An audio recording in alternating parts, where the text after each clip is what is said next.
Então, voltando, né, à questão dos custos, né, desses custos para montagem de uma estrutura metálica tipo pipe rack, né, a gente estava vendo então que os custos envolvidos, né, basicamente são esses seis, né, basicamente, são o grosso, né.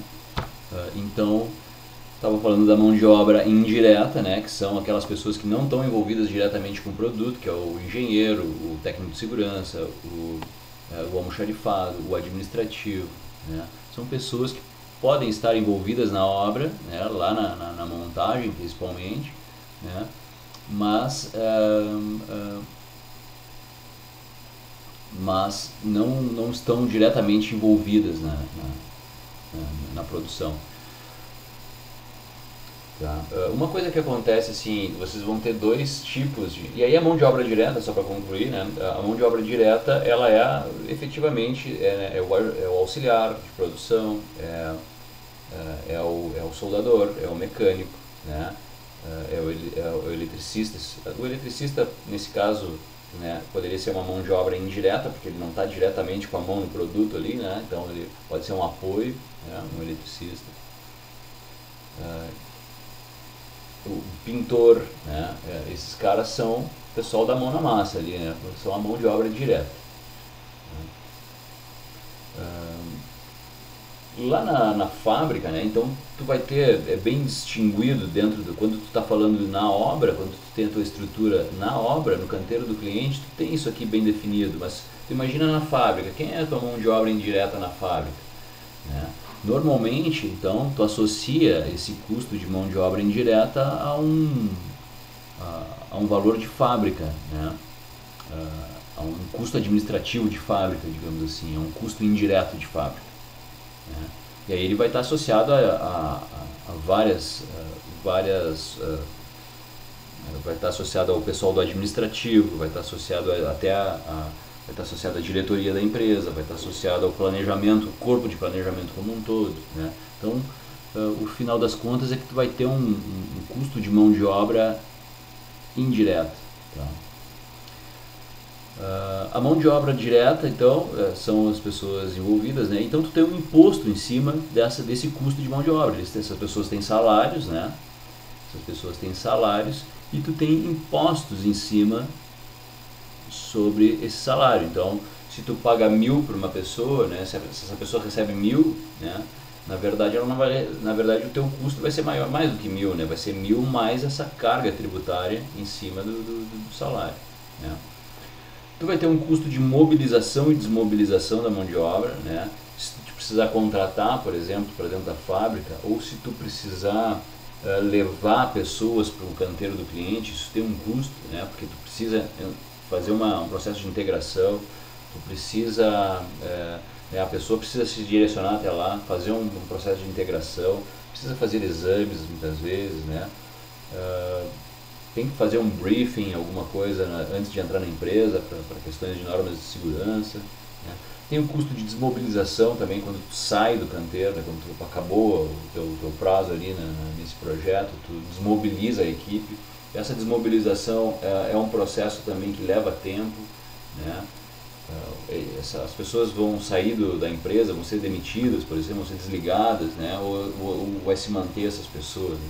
Se as pessoas forem desligadas, é preciso que elas façam exames médicos, né?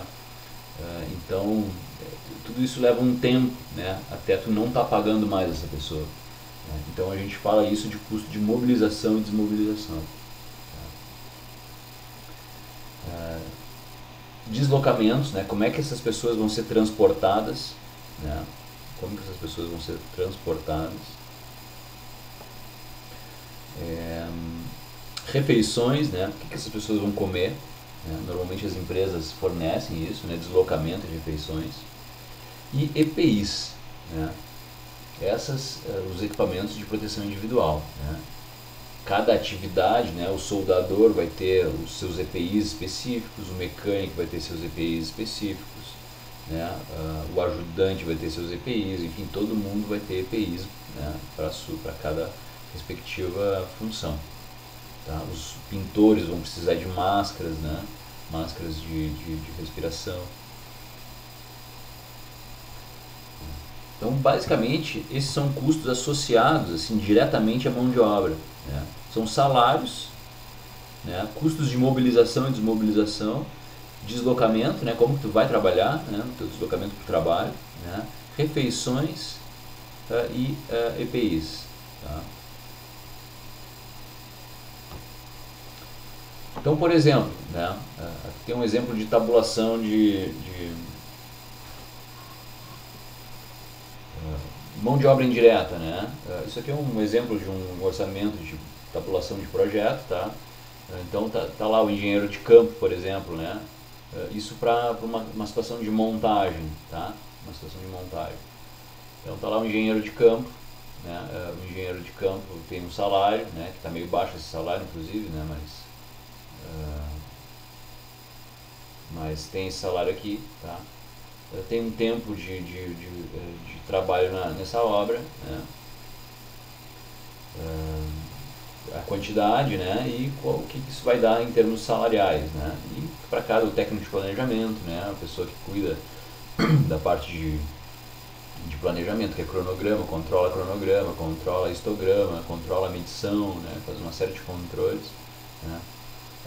Questões de medição no sentido financeiro, né, de recebimento, né, boletins de medição que a gente chama, né, o técnico de planejamento ele elabora, quanto que se produziu em um determinado período de um mês, por exemplo, né, e tabula isso de maneira a apresentar isso para o cliente, olha, nós medimos isso, né, precisamos receber, né, baseado nessa medição.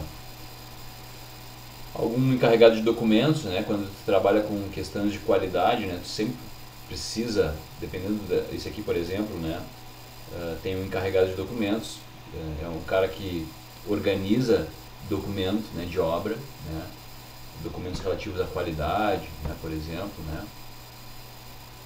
o cara que organiza documentos, técnico de segurança e um almoxarife, tá? Seus respectivos durações na obra, né, e a quantidade de pessoas. As mãos de obras diretas, né, ajudante, mecânico montador, encanador, pintor, soldador, eletricista, dois tipos de eletricista, técnico de instrumentação. Né. Então tá lá os caras, né, as respectivas. Esses valores aqui são valores médios, tá? Quer dizer que o histograma da mão de obra não prevê 100% de ter um pintor 100%, não prevê um soldador 100% na obra, né. Aqui, por exemplo, tu prevê um encanador, pelo menos na média, um encanador 100% na obra, né, durante o período da obra. É uma forma de tu tabular, né, de tu fazer uma tabulação. Né. E impostos, né, sobre essa mão de obra. Então tu tem custos, né, totais sobre a mão de obra indireta, custos totais sobre a mão de obra direta. E é interessante separar isso, normalmente é interessante separar porque isso é um parâmetro interessante de ser analisado, né? Quanto que eu estou gastando? Será que eu não tenho muita mão de obra indireta, muita cabeça branca para pouca gente trabalhando efetivamente, né, com a mão na massa? Né? Cabeça branca que eu digo que é o capacete branco, né?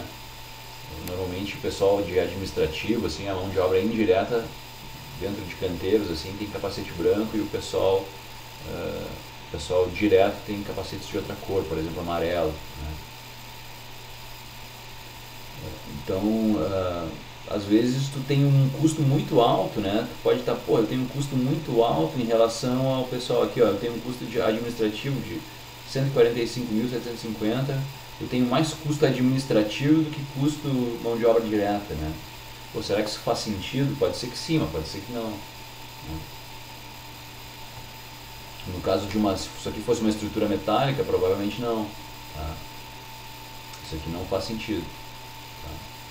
E aí, tu tem um imposto sobre esse custo de mão de obra, né?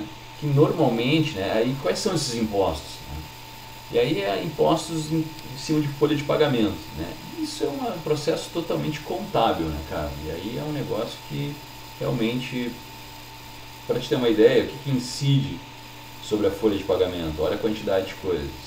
INSS, que é um dos principais, né? SESI, SENAI, INCRA, SEBRAE, salário e educação, seguro acidente de trabalho, FGTS, férias, já está incluído aqui nesses impostos aqui, né? Já prevê, né, um recolhimento para férias, né? ir para fundo de garantia, né? Aviso prévio, auxílio doença, falta por acidente de trabalho, 13º, é uma penca de coisas, tá? Com respectivas taxas, tá? Que considera sobre a folha de pagamento, né? E isso oscila de governo para governo,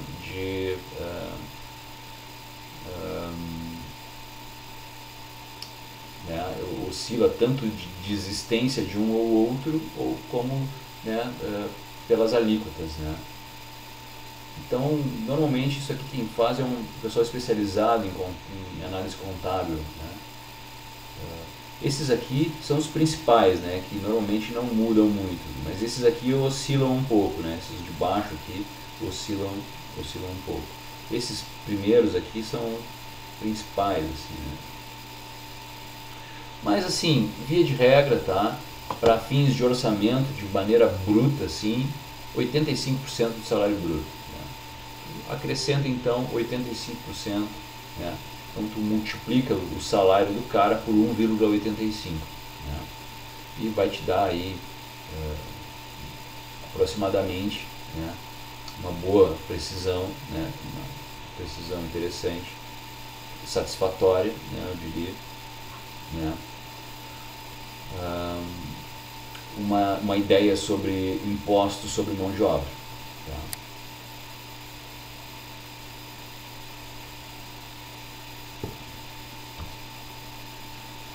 Seguindo, né, mobilização, desmobilização, né, horas de equipe parada por essa questão de movimentar pessoas, né, tu vai ter que prever, né, quantas horas de mobilização e desmobilização, quantas horas para esse cara chegar onde eles precisam chegar e quantas horas para ele sair, né, de lá. Isso é hora equipe parada, né? A pessoa não está parada, ele está obviamente fazendo os procedimentos que tem que ser feitos, mas ele não está produzindo, né? Então se ele não está produzindo, do ponto de vista da obra, ele está parado, né? Então essa mobilização e desmobilização a gente tem que saber quanto tempo eu preciso para pegar um trabalhador, né, um funcionário da empresa e colocar dentro do canteiro do cliente. Não é assim, vai lá, né? Vai lá e entra lá. Não, tem que ter papel, né? É documentação, é exame, é briefing, é uma série de coisas que normalmente leva depende, né? Mas pode considerar aí 2 a 3 dias para uma pessoa entrar começar a trabalhar efetivamente. E mais tem uns 3 dias para a pessoa começar a trabalhar efetivamente, para entrar, e mais uns 2 dias para sair, tá?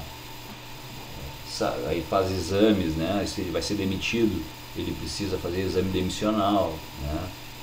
Enfim, entregar suas coisas na empresa, tá? Vai levar uns 2 dias aí, assinar papel, não sei o que, até.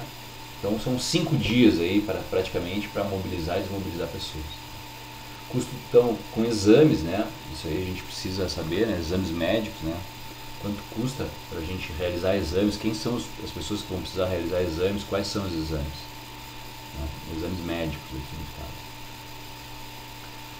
Aluguel de ônibus, né? Deslocamentos. Como é que vamos fazer o deslocamento das pessoas? Normalmente é por um ônibus, né? Aluga um ônibus, né? Quanto custa esse ônibus por dia? Né? Quantos dias eu vou usar esse ônibus? Refeições, café da manhã normalmente, tá? Café da manhã, almoço e mais um vale alimentação, que é aquele ticket alimentação, né? Um cartãozinho lá. Quanto custa o café da manhã? Né? Quanto custa o almoço por pessoa? Né? E quanto vamos pagar de vale alimentação? Tá?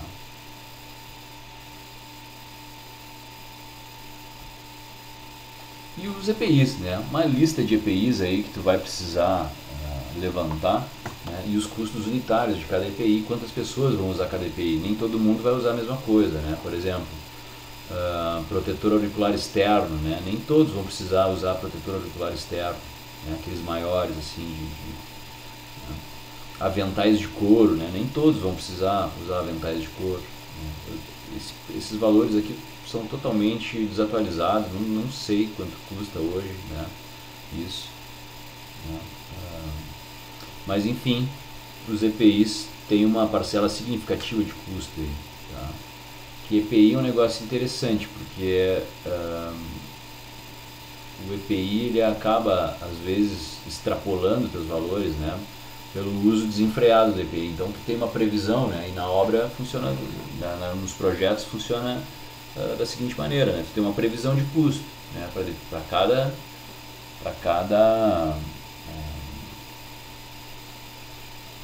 cada item, né, do orçamento, né? No caso de EPIs, temos aqui uma previsão de custo de EPIs, né? Na medida que o pessoal começa a usar óculos, troca de óculos a todo momento, óculos de proteção comum, né? O pessoal, arranhou, tem um arranhãozinho no óculos, troca o óculos, né? Qualquer coisa, aí não cuida o óculos, né? Troca o óculos com muita frequência, né? Aí tu começa já a gastar, né? Enfim, luvas, né? Começa, uma luva por dia, né? Às vezes o cara começa a gastar luva pra caramba, né? Então, daqui a pouco começa a estourar esse teu orçamento de EPIs aqui, né? E tu, às vezes, não vai ter de onde tirar, vai ter que começar a tirar de outros lugares que começa os probleminhas, né? Treinamentos, né? Vários tipos de treinamentos, não necessariamente que tu tenha que fazer treinamentos, mas às vezes é necessário. Por exemplo, qualificação de soldadores, né? São treinamentos que tu precisa fazer, né? Qualificar soldadores segundo a AWS, né? American Welding Society, né? Então tem lá as normas AWS, que é uma norma internacional, né? Que é para qualificação de soldadores, né? E esses soldadores têm que estar qualificados, né, para o trabalho em solda conforme a AWS. Então vai soldar eletrodo revestido, tem que estar qualificado, né, em eletrodo revestido. Ele vai soldar arame tubular, então tem que estar o MIG-MAG, né, tem que estar qualificado no MIG-MAG e nas posições específicas, né, 1G, 2G, 3G, 4G. Então estudos são e aí existem certificadoras disso, né? Certificadoras que qualificam soldadores. Então tu manda o cara, vai lá e te qualifica. Às vezes a qualificadora vem na própria casa, né? Na própria fábrica, né? Vem, monta uma estrutura de qualificação, né? E faz na própria fábrica. NR10, né? NR10 NR18, trabalho em altura, isso aqui tem muito, né? Treinamento de trabalho em altura, né? Porque vai subir em andaime, tem que ter treinamento de trabalho em altura. Espaço confinado, se tu for trabalhar em espaço confinado, tá? A NR10 é eletricidade, se não me engano, né? NR10 acho que é eletricidade. Trabalho em eletricidade. Enfim, pode ter diversos cursos aí e aí tu vai analisar o que tu precisa fazer, né? Tu precisa estar consciente do que tu precisa fazer. E aí saindo da mão de obra, né? Então esses são valores associados à mão de obra, né? Agora a gente entra num outro valor que é a estrutura física, né? A estrutura física da coisa. O que nós vamos precisar, né, nesse caso de Pipe Racks, por exemplo? Nós vamos precisar de uma estrutura física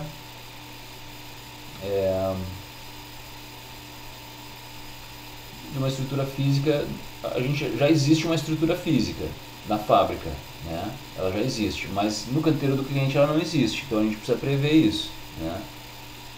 Então a gente bota lá containers de escritório, né? Material de escritório, mesas, cadeiras, armários, computadores, impressoras, né? Alugada normalmente, viatura, né? Um carro, né? Gasolina, custo de gasolina com a viatura, pacotes de internet. Então tu vai começando a levantar uma série de coisinhas, né? De uma estrutura física que tu precisa para montar o teu QG lá, né? Montar teu escritório, teu QG teu QG administrativo, né? E aí vai indo, né? Normalmente tem um impacto relativamente significativo, tá? Consumíveis, né? Outro impacto interessante também, né? Vai ter que fazer um levantamento de consumíveis necessários para esse tipo de estrutura. Discos de corte, diversos, né, diversos tamanhos, né, diversas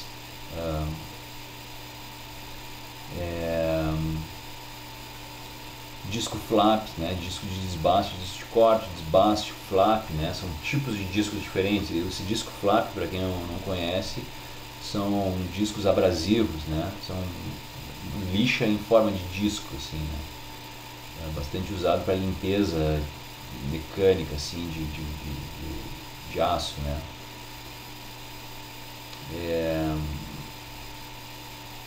Lima rotativa, né? Isso aqui para fazer visual de solda, né? Para limpar respingos, né? Brocas, eletrodos, serra, tinta, né? Ponta montada, que é um outro tipo de um rebolinho, né? Então, tem que fazer um levantamento, né, de os consumíveis que vão ser utilizados, baseados, por exemplo, eletrodos, tá? Que eletrodo é esse, né? Aqui a gente provavelmente está se baseando em eletrodo revestido, né? Mas nós vamos usar eletrodo revestido ou vamos usar MIG-MAG? Ou MAG só, né? Vamos usar MAG ou vamos usar arame tubular, pode ser, né? Ou vamos usar eletrodo revestido? O que nós vamos usar? Vamos usar os dois?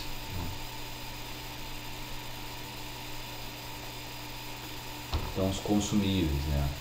Outra questão, movimentação de carga, né? O que nós vamos fazer com relação à movimentação de carga, né? Nós vamos terceirizar essa movimentação de carga. A não ser que a gente tenha um guindaste disponível, mas normalmente não acontece, né? Acontece, mas ele provavelmente vai estar ocupado, né? Então tu vai precisar de uma PTA, de uma plataforma, né? Aquelas plataformas elevatórias, né? Que é um carrinho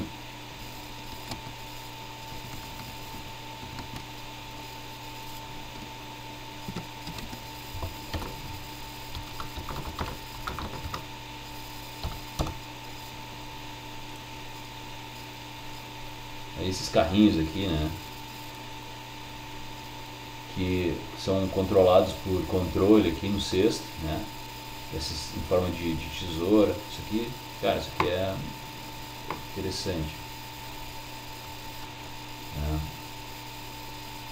O que nós vamos fazer? Nós vamos comprar uma PTA. Normalmente a gente aluga uma PTA, mas basicamente olha o valor de uma PTA mês, né. Então isso é delicado, né? Movimentação de carga, um Munk, né? Vamos considerar um Munk. Será que é suficiente um caminhão Munk, né? Um caminhãozinho Munk mais porrada, assim, né? R$1.200 o dia.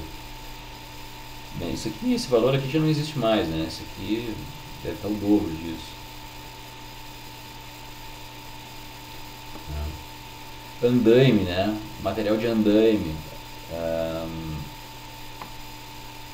Será que vamos trabalhar com andaime, né? Andaime normalmente obra industrial, né? Andaime industrial é o tipo tubo roll, né? Que é esses andaime de tubular aqui, né? Que tem essas abraçadeiras, né? São andaimes mais caros, né? Os tubos são mais resistentes, são maiores, né? As abraçadeiras, precisa de um monte de abraçadeira, né? Cada nó aqui é uma abraçadeira, né? Então é um andaime caro, né? Madeiramento, precisa de madeiramento para o pessoal colocar em cima para pisar, né? Precisa de projeto, né? Precisa de projeto de andaime, né? Então andaime é um enredo, assim, né? Não é tão simples. Normalmente existem empresas especializadas em andaime, né? Ou tu pode contratar uma empresa especializada em andaime, ela vai te dar um preço, né, para trabalhar contigo, baseado no volume de andaime, né, e no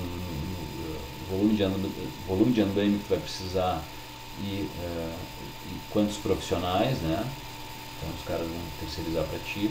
Ou tu vai deixar isso por conta do cliente, né? Às vezes tu coloca na tua proposta lá que vai deixar por conta do cliente o andaime. É possível, às vezes sim, às vezes não. Depende do negócio. E aí uma outra questão são os imprevistos, né? Verba de contingenciamento. Por exemplo,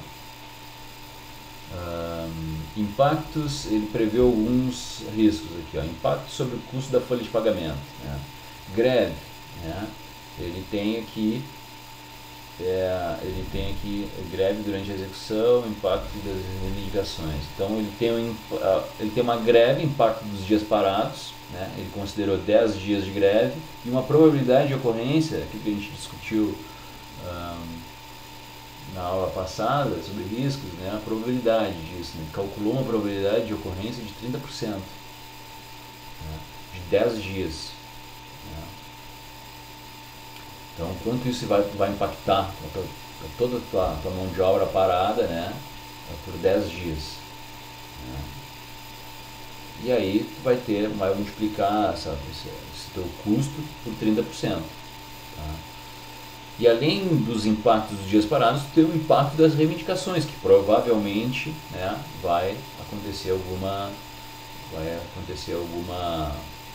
ocorrência, a reivindicação da classe, né, ela vai ganhar e vai levar alguma coisa. Né?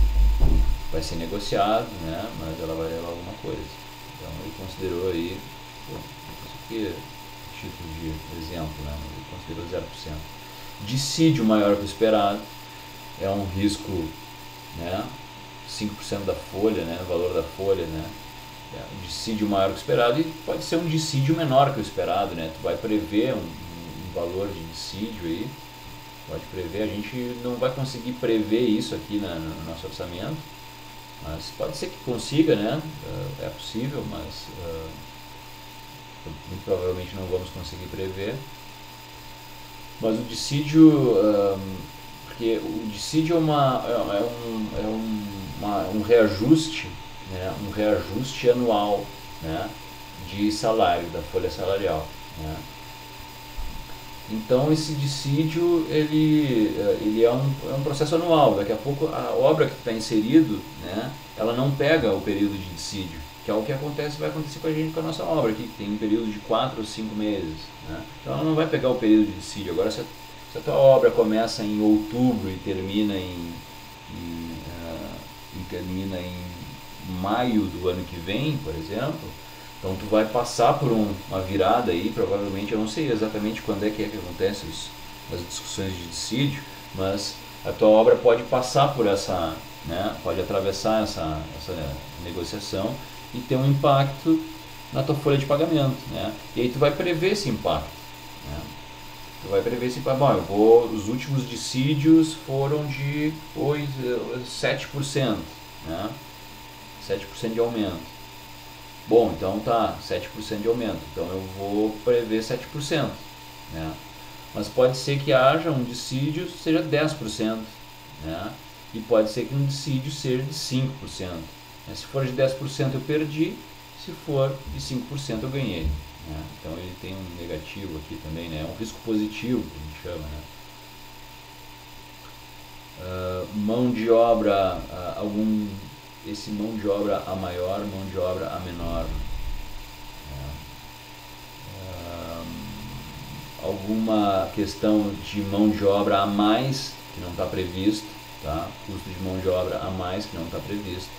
Né, ou um custo ou um risco aí, aqui ele coloca como 20% de chance de ter uma mão de obra necessária, um custo maior de mão de obra, né, 20% de chance de acontecer, né, um impacto de 5% na folha, e uma chance de 5% de ter menos mão de obra do que previsto, né, também um impacto de 5% na folha.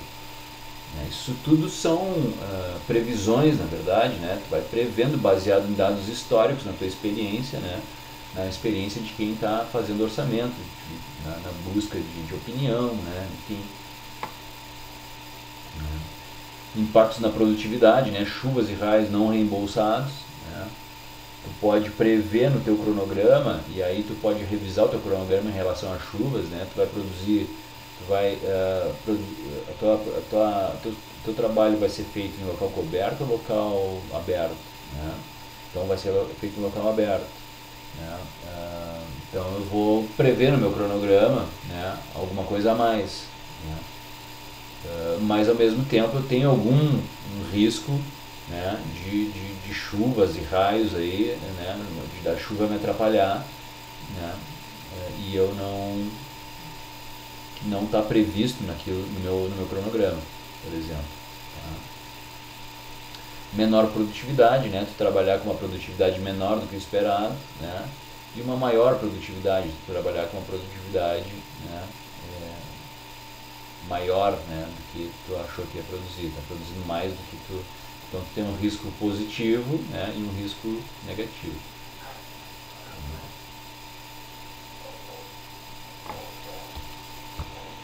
Alguma pergunta até agora?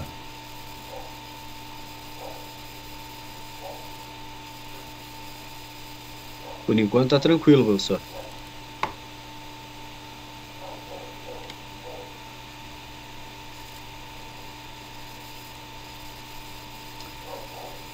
Por exemplo, tá? Como é que eu posso sugerir para vocês, né, montar essa estrutura toda, né? Primeiro um cronograma, né? Opa, cadê o cronograma aqui, cara? Não acredito que saiu do ar aqui. Como assim?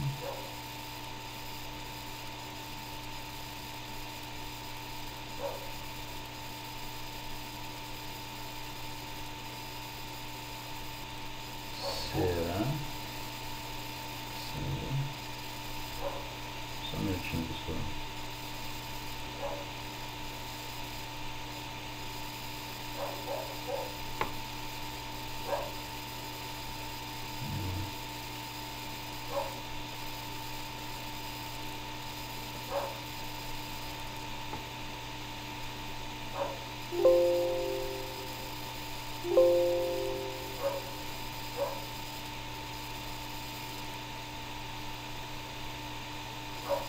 Ah, agora sim.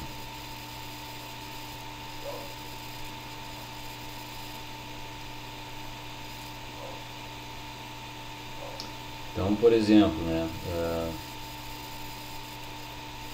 como que eu posso sugerir para vocês, né, montar, né, vocês vão ter um orçamento, tá? Vocês podem, esse aqui é como se fosse a folha rosto, né, do orçamento, né, é o rosto do orçamento, tá? É, vocês podem começar a partir de um cronograma, né? A partir de um cronograma. Esse é um cronograma de orçamento, né? Bem, pode ser utilizado em Excel também, tá? Fica mais estético no Project ou no Project Library Project, né? A gente viu aqui. Fica mais estético, mas o Excel safa, entendeu? Safa um cronograma, tá? Esse é um cronograma bem geral, assim, sabe, para fins de orçamento, né, para fins de proposta técnica e comercial, né, um cronograma mais generalizado, assim, não precisa, aquele cronograma detalhado, né, ele é interessante para te começar a ver, né, de uma forma mais fina, né, quanto, o que cada tarefa dessas, macro tarefa que eu digo aqui, por exemplo, montagem de equipamentos, né? Pô, algo muito generalizado, né? Montagem de equipamentos, tá? Quais equipamentos? O equipamento 1, equipamento 2, 3, 4, né? Tá, e o que envolve a montagem de cada um desses equipamentos? Aí tu vai desmembrando, né? Isso vai te ajudando a ter uma ideia, né? De prazo macro, assim, né? Então tu vai disseca o orçamento, né? Tem uma ideia de que 4 equipamentos eu vou levar, por exemplo, 4 meses, e aí tu vai botar no teu orçamento, né, para apresentar para o teu cliente algo mais generalizado, né, que o cara não vai conseguir, né, o cara não sabe, o cara não é difícil para o cara que está analisando esse teu orçamento, principalmente na parte inicial de negociação, que é a nossa parte, né, que é a nossa fase, né, isso vai, um orçamento mais detalhado vai ser discutido depois de aprovado o projeto, depois de assinado o contrato, depois né, de começar a detalhar mais os teus desenhos, né? Então, aí sim tu vai começar a discutir cronograma detalhado com o teu cliente. Antes não, a gente não tem nível de detalhe para conseguir detalhar, né? Então a gente vai desmiuçar pela nossa experiência para ter uma ideia de quanto que vai durar isso aí, né? O tamanho da encrenca.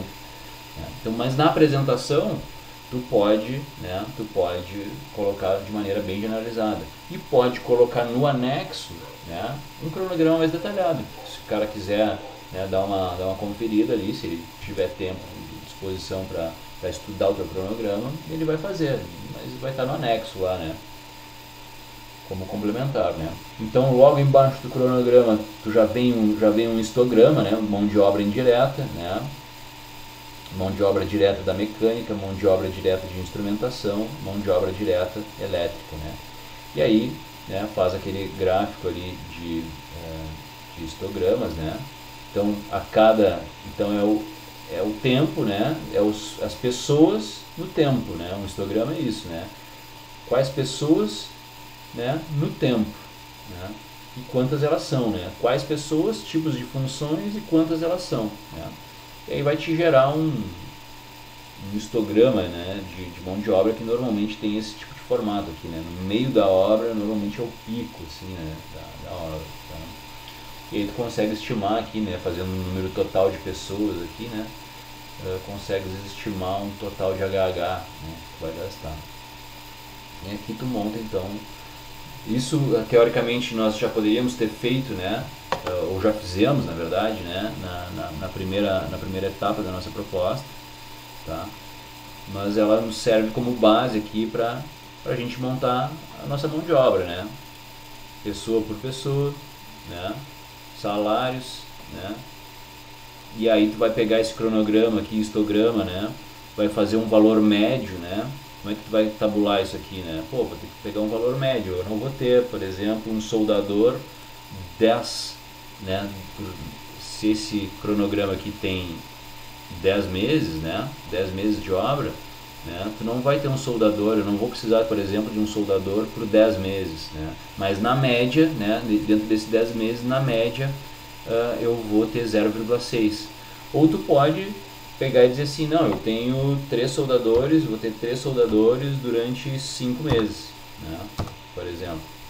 Pode fazer isso também, né? Sem problemas. É uma opção aí de como tabular, desde que, né, tu não fuja aí de valores, né, reais, assim, ou bem próximos, né,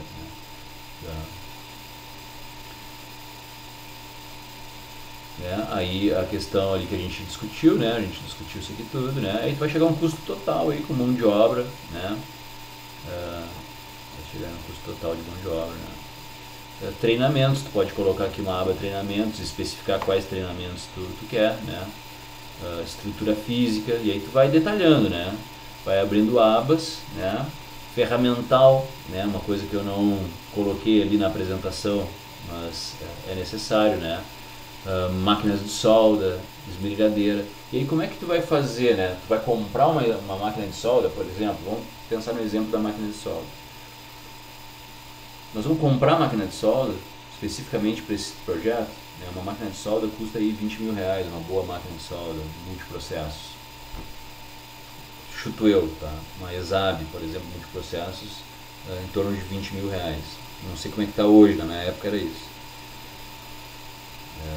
Agora com esse negócio de inflação e tal, né, mudança cambial, né, a suba excessiva aí do dólar, né, então os preços, sabe, não sei mais como é que tá, né. Mas há 3 anos atrás, por exemplo, era isso aí, uma ESAB multiprocessos 20 mil reais, tá? Mas com certeza hoje não é mais. Só que aí tá, 20 mil reais. Só que essa máquina, ela não vai custar 5 meses da tua obra, né? Tu não pode colocar todo o custo dessa máquina de solda nessa obra, porque aí tu vai começar a superfaturar o teu projeto, né? O que tu vai fazer é o seguinte, bom, vou comprar uma máquina, tá, ok. Quanto tempo essa máquina, qual é a vida útil dessa máquina, né?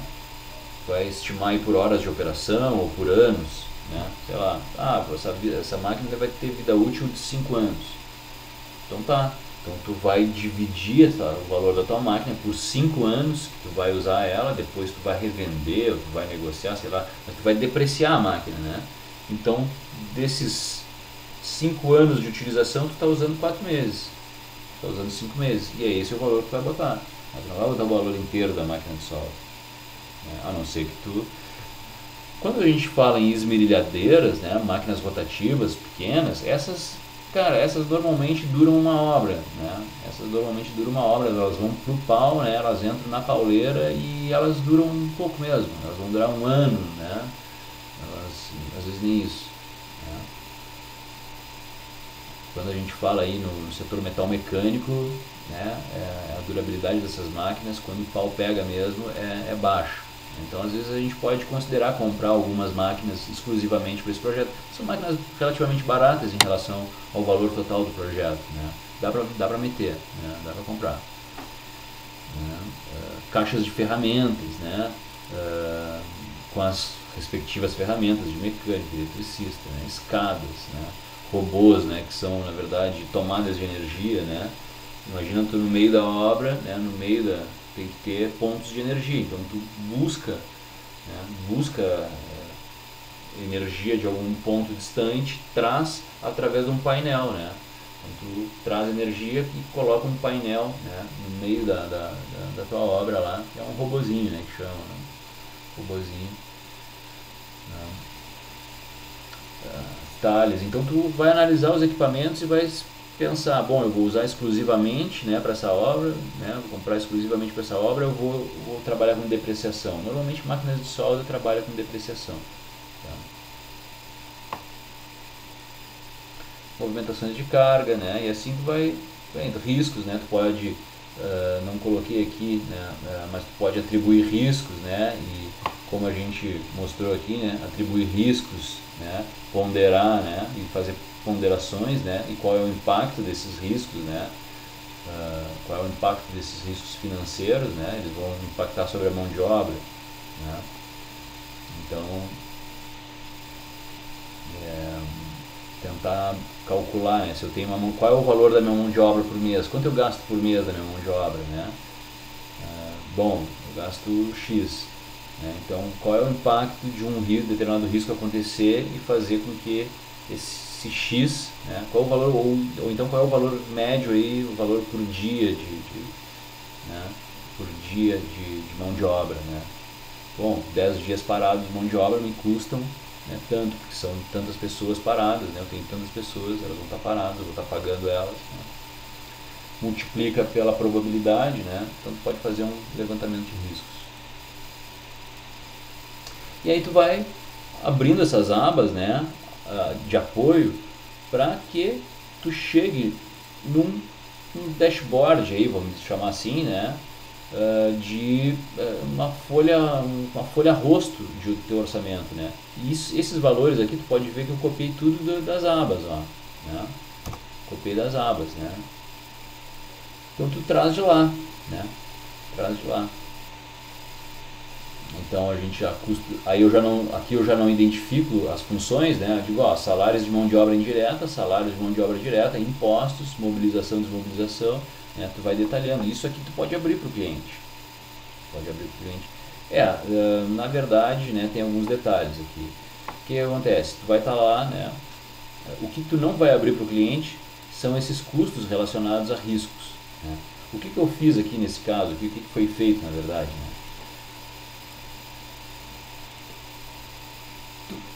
Foi pego assim, né, pelo tipo de obra, que não, esse aqui não é para um pipe hack, tá, é para um outro tipo de situação, mas pela experiência, né, de quem faz orçamentos de determinados tipos de obra, né, bom, a gente está fazendo um pipe hack, né, pela minha experiência dos pipe hacks, tá, eu posso considerar como imprevisto, como custos de contingenciamento, como custos de riscos, né, 10% do valor total da obra. Se eu considerar aí 10% de não previstos, né, eu vou estar trabalhando numa boa margem aí, tá trabalhando bem, né.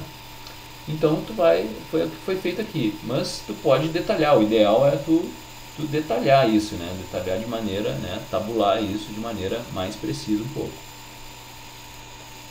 Tá?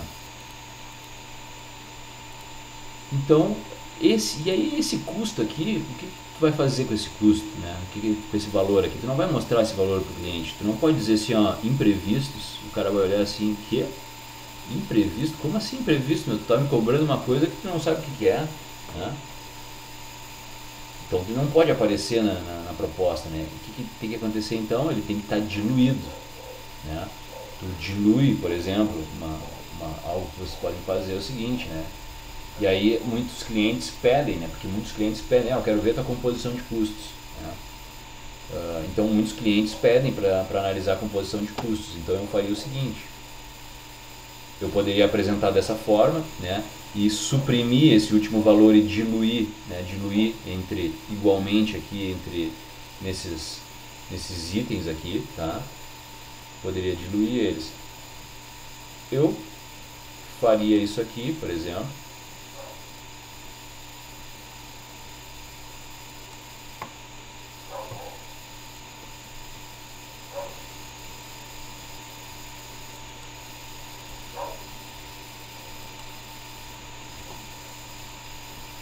Eu faria isso aqui é uma composição de custos, né? Custos de mão de obra, porcentagem, né, do valor total, o impacto, né, em termos de porcentagem do valor total, né, estrutura física, consumíveis, ferramental, movimentação de carga e o imprevistos, né, some daqui também e vai diluir isso, o imprevistos aqui, né, vai fazer uma operação manual aí, digamos, né, e vai diluir esses imprevistos aqui no meio e vai ter uma composição simples de custo, né? E o cara experiente, o cliente experiente, né, em gestão de projetos, né, vai olhar isso aqui e vai analisar a coerência desses valores, né, vai analisar, por exemplo, reais por quilo, né, enquanto esse cara conseguiu chegar por quilo ou por tonelada, não, mas aí normalmente eu trabalho em reais por quilo, né? Digamos que isso aqui tenha, sei lá, 50 toneladas, 50 mil quilos,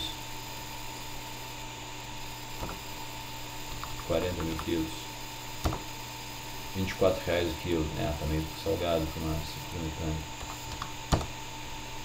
Chegou aqui, R$19 o quilo. Ele vai analisar isso aqui, né? Ele vai ter referências, né, de obras semelhantes e vai dizer, cara, isso aqui está fora, né? Ou tu mesmo, né, vai analisar isso, né?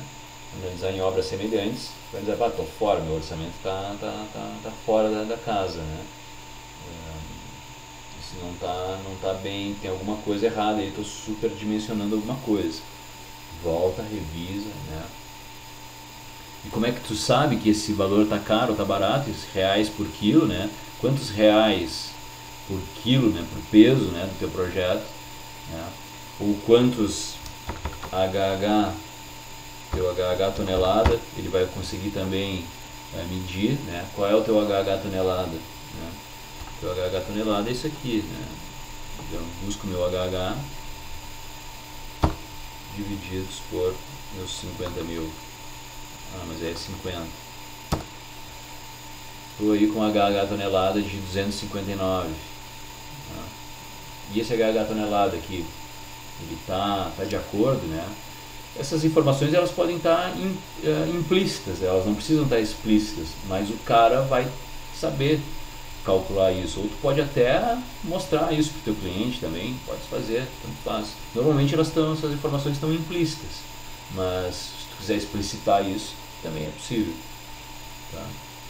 Porque ele vai calcular isso, né? Ele vai pegar uma calculadora, né, e vai dizer assim, essa obra custou tanto, essa obra custou tanto, ela pesa tanto, deu, né? Bom, esse cara está me dizendo que vai gastar tanto HH em mão de obra, né? Porque ele vai ter o histograma, né? Porque ele vai ter essa informação aqui de histograma e quantos HH eu vou gastar. Ele quer essa informação, né, na tua proposta técnica, né? Então ele vai dizer, bom, o cara gastou aí 13 mil HH tonelada, aliás, 13 mil HH, divididos aí por 50 toneladas que pesa essa estrutura, deu tanto aqui, né? Deu 260. Tá. tá aí dentro dos padrões, não tá, tá fora, né? Então o cara vai começar a analisar o teu orçamento.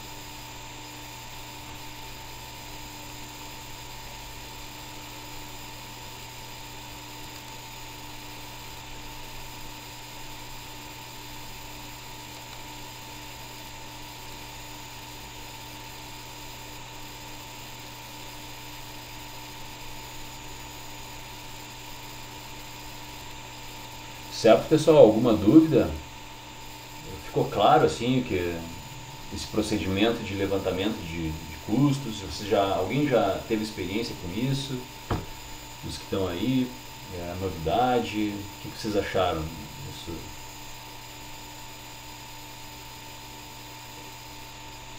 Achei o que o senhor explicou é bem o que é reaplicado à realidade, do que é aplicado fora, no caso, né? Tipo, só a parte mesmo de relação à financeira que não é apresentada, no caso, né, pela contratante, mas em relação ao cronograma, curva S ali, geralmente Curva quando S. tu faz a solicitação de um contrato, eles fazem a curva S mostrando como que está o andamento do planejado e do realizado, né? A curva S É exatamente isso realmente aí. é um sistema de controle, né? A partir do teu cronograma, né? A partir da gente Sim, é não, que acho para que a caráter gente, gerencial é o que mais o que é mais visual é a curva S, no caso, para ver como é que está o andamento e de é um algo mais controle, né? otimizado, no caso, né? Isso, na parte de controle, né? De projeto, né? Sim, E, sim. e tu tá trabalhando, né? Onde é que tu tá trabalhando, Otávio? Não me lembro, na Yara, né? Não, não, eu sou na Gerdau. Na Gerdau. Tu tá em Porto Alegre? Tô em Porto Alegre. Charqueadas aqui eu tô, né? Aqui no sul tem duas, a de Sapucaia e a de Charqueadas. Mas tu faz pouco tempo que tá aí? Eu iniciei em abril do ano passado. Consegui a vaga pro estágio e aí eu me mudei pra cá, né? Como tá no período EAD, aí de Bacana, vez em quando tem que ir na cidade aí ver a questão do TCC e volto pra cá. bacana. Mas é bem Ah, interessante que tudo isso aí que o senhor acaba comentando na aula é o que realmente é aplicado na indústria. sim, sim, sim. A ideia